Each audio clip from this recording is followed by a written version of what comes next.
Many people think temptation is about desire.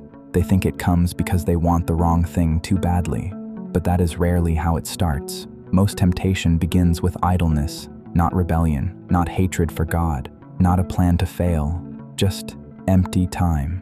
When nothing important is occupying the mind begins to wander, and a wandering mind does not stay neutral for long. Idleness looks harmless at first. It feels like rest. It feels like freedom.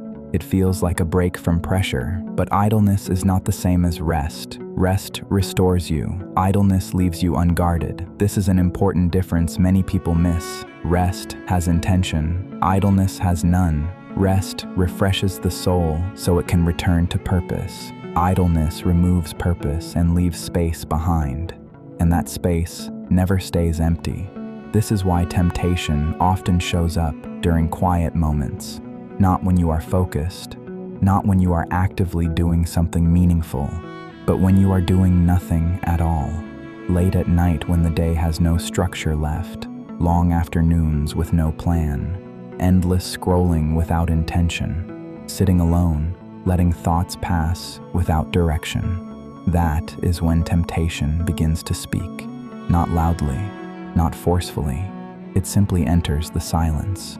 There is a popular saying many people have heard before. It says, "An idle mind is the devil's workshop."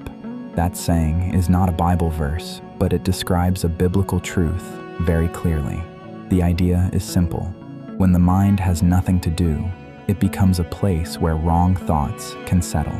When the mind is not guided, it becomes easy to influence. The Bible explains this idea in a different way. It says, "Be sober, be vigilant, because your adversary the devil, as a roaring lion, walketh about, seeking whom he may devour." Notice what that verse is warning about. It is not only warning about the devil, it is warning about awareness. To be sober means to be clear-minded. To be vigilant means to be alert. An idle mind is not alert. It is relaxed. It is unfocused. And that is why temptation finds room there. Many people are confused by this. They say, "I was doing well. Why did this come back? I prayed about this. Why am I thinking about it again? I thought I was past this."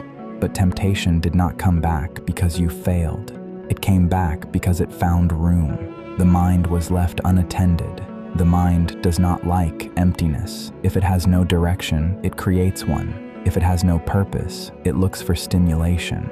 This is not weakness. This is human nature. When the heart has nothing to aim at, it looks for something to feel.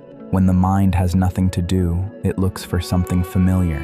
That is why old temptations return, not because they are stronger than you, but because they are familiar to you. Idleness creates the perfect conditions for familiarity to take over. The devil understands this very well. He does not need to overpower you. He does not need to force you into sin. He only needs you unoccupied long enough to listen. Temptation does not usually begin with action. It begins with attention. What you give attention to slowly gains influence, and idleness makes attention cheap. When nothing else is demanding your focus, anything can get it. This is why temptation often feels stronger during unstructured time, not because desire suddenly increased, but because resistance quietly decreased. When your day has no rhythm, your mind has no guardrails. When your time is unplanned, your thoughts roam freely. And when your thoughts roam freely, temptation finds room to speak. This is not about being busy. Being busy without purpose can be just as dangerous. But purposeful structure protects the mind. This is why many people feel spiritually strongest when they have routines. Not rigid rules, but simple patterns. A time to wake up, a time to rest, a time to reflect, a time to disconnect. When those patterns disappear, vulnerability often follows. People often say, "I don't know what happened," but something did happen. Watchfulness faded. Scripture tells us, "Watch and pray, that ye enter not into temptation." That word watch matters. It does not say panic. It does not say obsess. It says watch, to be aware, to be attentive, to be present. Idleness removes that awareness. It relaxes the mind. It lowers alertness. It makes everything feel permitted, and temptation prefers permission. It does not want a fight. It wants a conversation. This is why temptation often sounds reasonable. It does not arrive as something obviously evil. It arrives as a suggestion. You have time. You deserve this. Just for a moment. You can stop anytime. And because nothing else is competing for your attention, you listen. This is where many Christians become discouraged. They assume something is wrong with their faith, but often the problem is not belief, it is neglect.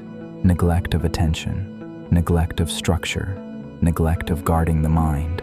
You can love God sincerely and still struggle in idle moments, because love does not automatically create discipline. Discipline must be cultivated. This is not legalism, it is protection. Think about how most failures happen. Rarely in public, rarely when people are watching, rarely when you are fully engaged in something meaningful. They happen in private, in quiet, in moments with no plan. That is not accidental.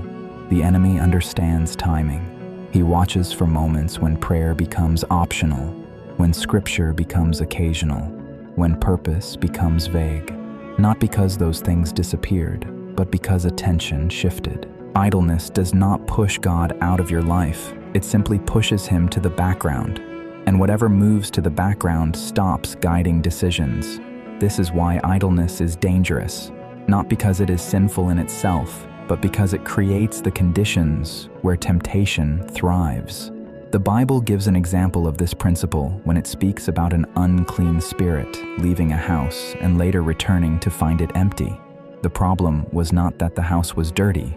The problem was that it was empty. Emptiness invites occupation. The mind works the same way. If you do not fill your mental space intentionally, something else will. This is why guarding the mind matters so much. Not controlling every thought, not becoming anxious, but choosing what gets space. When your life has direction, temptation struggles to hold your attention. When your days have purpose, distraction loses power. This does not mean you will never be tempted. It means temptation will not dominate the conversation because it no longer has the room. Purpose crowds out temptation, not because temptation disappears, but because it is no longer interesting. Think about seasons when you felt spiritually strong. Most likely, those were seasons when your life had structure, when your days meant something, when your mind was engaged. And think about seasons when temptation felt constant. Often, those were seasons of drift. Drift does not feel dangerous.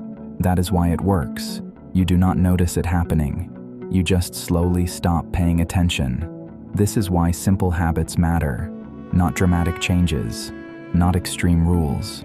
Simple, steady anchors. Waking up with intention. Limiting unstructured time. Being careful with what you watch when you are bored. Choosing not to sit too long with nothing guiding your thoughts. These habits do not make you more spiritual, they make you more guarded. A guarded mind does not entertain every thought. A guarded heart does not listen to every voice. This is not about fear, it is about wisdom. The devil does not need to destroy you. He only needs enough access to influence you. And idleness gives him that access quietly. Idleness tells the mind, nothing matters right now. Temptation hears that and steps in. But when your life has intention, temptation must compete. And temptation does not do well in competition. It prefers silence. It prefers emptiness. It prefers distraction. This is why learning to manage idle time is a spiritual discipline. Not because time itself is sinful, but because unguarded time shapes behavior. You do not need to fill every moment, but you should know why you are resting.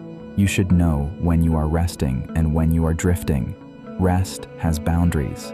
Idleness has none. And boundaries protect freedom. Idleness is where temptation finds room to speak, but attention slowly takes that room away. Not through force, not through fear, but through intention. When you decide where your mind goes, temptation loses influence. When you choose what occupies your time, distraction weakens. When you stay aware, temptation becomes easier to recognize and easier to ignore. This is not about becoming perfect. It is about becoming present. Because temptation cannot control someone who is paying attention. And the moment you stop leaving the door open, temptation stops feeling so loud.